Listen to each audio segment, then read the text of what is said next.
Allegra's going to get lifted out of the water shortly. We've had the boat now pretty much 12 months, and when we purchased Allegra, one of the things that was highlighted on the survey was one of the Seacocks that's on the holding tank outlet was showing signs of corrosion. So it's about time we got that replaced. We've decided to go with the TruDesign range of products. They're made from glass reinforced nylon instead of DZR, bronze, brass, whatever these Seacocks now these days are made from. So basically they're plastic. We're hoping that this is going to stop sort of corrosion issues and mean that we don't have to worry about these for quite some time. The one in question is basically under the holding tank, which is under here. So we'll show you a picture of what that's actually looked like, but it does show signs of corrosion. It's changing colour.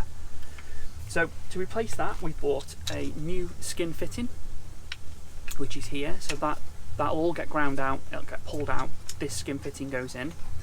The ball valve, again, same make, fits on top of the skin fitting. And then basically you have a tail on the end of there. So we've got two different fittings to go onto the end of this. We've got a straight tail fitting and a 120 tail fitting. So the actual holding tank pipe sits just above this.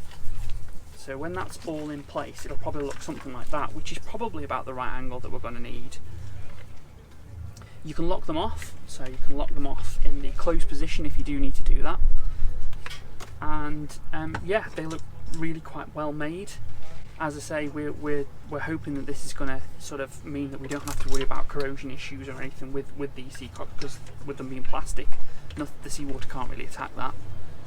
We've also decided to replace the toilet inlet, which is also below the waterline. So there's three on this boat that basically are below the waterline. There's one that's on the engine that draws seawater in to cool the engine. There's this one, which is the toilet outlet, holding tank outlet, and there's the toilet seawater inlet. So this is a smaller fitting. You can purchase these small spanners that you can use to actually tighten that, because you can't actually get anything round there. I suppose you could try and grip on there with a pair of pliers, but that will go onto that, and then you can tighten the valve part to the skin fitting. And then we also have a small tool, a small fitting tool, which clicks into the end of here, and that allows you to hold all that in place, because once that's in the boat, you've then got to position all of this really. So you need to fix this nice and tight in the boat and make that a position that actually you can operate the handle, because the worst thing you want to do is when that's all gone off and set tight, that's against something so you can't operate it. So that's what all that's for, basically allowing you to line everything up, fit it into the boat, and then still be able to operate the handle.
crashing the other boat.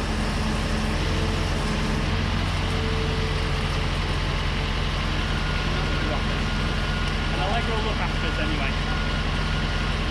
Oh, we get off over there. There's a mat. Okay. Yeah. He'll take us back a little bit on.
Okay, so just a little bit of an update.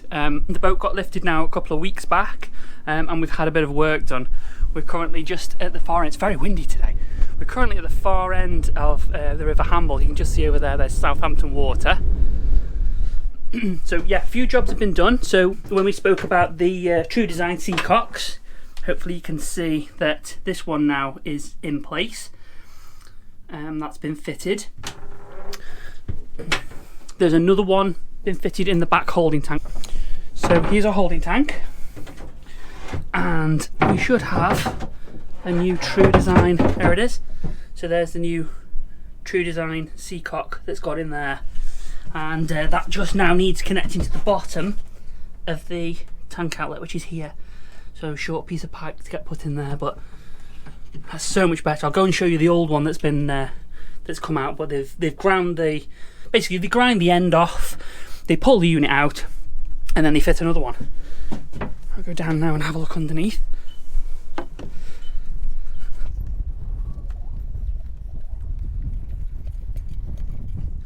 And here's the Seacock. So this is the one that's on the holding tank, and as you can see, this is what has actually been removed.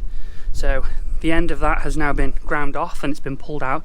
That actually doesn't look too bad, that side, but the valve itself and this end of it is in really bad shape, and that's what was basically highlighted on there. I mean, you couldn't have got that off. There's no way that's coming off there. That's completely gone, and that was what was highlighted on the survey, and you can see the state of it at that end. That's really not in good shape at all. Here's the one that is the toilet inlet. Now, we knew this one was okay, but because we've only really got these two under the waterline, which is this one and the seawater inlet here, we decided to get both of those changed. These are very, very close to the waterline, and next time we will have those done as well. But for now, it was that one, which is toilet inlet, and this one, which is toilet holding tank outlet.